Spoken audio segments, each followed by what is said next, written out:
Magandang araw mga sangkay, tara samahan niyo po sa ating pagpapalitada. Maghahalo na nga po tayo rito. Ang mix ratio po natin ay sa isang simento, 10 mistay na sako ng buhangin na maliliit po.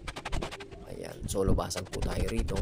Bali, ang ginagawa ko pong paghahalo dyan, 3 beses ko po siyang binabaliktad para ma-mix po natin na maayos yung ating simento at ang ating buhangin. Pagkatapos nyan mga sangkay, maglalagay po muna tayo ng isang balding tubig dito. Ayan po, mga 5 to 10 minutes i-stack lang po natin dyan, tapos haluin na po natin. Bali, konti-konti lang po ang ginagawa kong paghalo rito dahil maliit lang naman yung pader na ating papalitadahan at hindi rin natin pipersahin dahil katamtaman lang. Sakto po yan dyan sa isang pader na ating papalitadahan. At yan na nga po, nag-proceed na po tayo sa pader natin. Ginawa po natin dyan, binasa po muna natin yan. At pagkatapos, nagpahid na po tayo ng ating halo. Bali, hindi na nga po tayo nag-layout dito dahil meron na pong dating tansiyan dyan. Nakapag-layout na po ako. Continuation lang po ito ng ating pagpapalitada. At hindi ko po tinanggal yung ating dating layout na para yun na po yung magiging guide ko. At susunod hindi na po ako mag-layout. Ayan po. Bali, ang unang ko pong ini-establish dyan mga sangkay ay yung doon sa may tansi. Kapag na-establish ko na yan, syempre ang pupuruhin natin dyan yung sa gitna naman, yung mga wala pang halo. Ayan. Basta paulit-ulit lang naman ang principle ng palitada o plastering. Uunahin nyo lagi yung mayroong guide sa may tansi na papalitadahan nyo, hahaluan nyo, hagisan nyo ng halo. Then after that, pagka medyo established na yung ating halo sa ating pader, babarahin na natin siya para makita natin kung pantay na ba. Then after nyan, syempre napansin ko nga pantay na siya mga sangkay, binuli ko na po yun doon sa may tansi. Ayan, yan na kasi yung magiging guide ko sa pagbabara.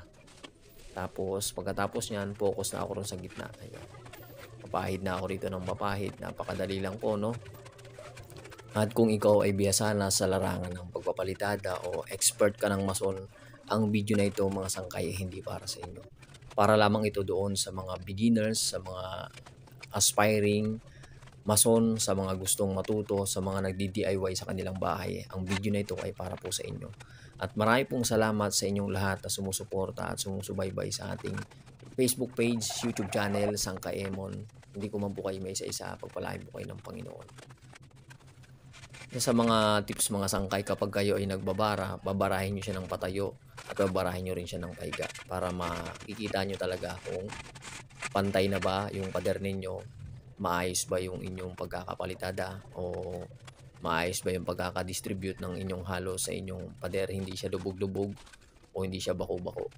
Kaya kailangan pahiga at patayo po ang pagbara ninyo. At syempre, lagi nyong i-check ang inyong tansi, ang inyong mga guide, kung ito ba ay lubog na o kung ito ba ay umuumbok para hindi po kayo maliligaw. Isa rin sa mga technique mga sangkay, yung mga utility box natin o mga socket o mga saksakan o switch, dapat tatakpan natin kapag tayo ay nagpapalitada para hindi po malalagyan ng semento at hindi po tayo paulit-ulit sa ating ginagawa. Kaya nga po mga sangkay, na-establish na po natin doon sa taas. Okay na po siya. Dito po tayo sa baba at saglit na lang po ito. Kapag gusto natin mga sangkay ma-meet yung medyo makinis ng ating pader pero hindi naman sobrang kinis na parang pinuruhan, wrap lang din po siya mga sangkay. Ang gagawin nyo lang po kapag nabulin nyo siya ng rodelang kahoy, buliin nyo siya ng rodelang bakal. Parang hahagurin nyo lang siya, ilulubog nyo doon yung mga bato-bato. Then after nyan mga sangkay, mga 5 to 10 minutes, buliin nyo na siya ng rodelang kahoy para rough siyang tignan pero makinis po. Ang purpose niyan para kapag nag-skim coat tayo mga sangkay, konting amount ng skim coat magagamit natin. Ayan po mga sangkay, natapos na po natin palitadahan yung ating pader. Ayan, namit na po natin yung makinis at may pagkarap na texture ng ating pader. Gayahin nyo lang po yung ating paraan ng pagpapalitada. At nakapagkanto rin po tayo rito ng 2 kantuhan. At iniayos din po natin dito yung ating utility box. Malinis po yung pagkakadali. Kinantohan din po natin yan para maganda. At kung gusto mo ang video na ito, huwag mong kalimutan i-like at i-follow ang ating Facebook page at i-subscribe ang ating YouTube channel. Salamat po. God bless us all.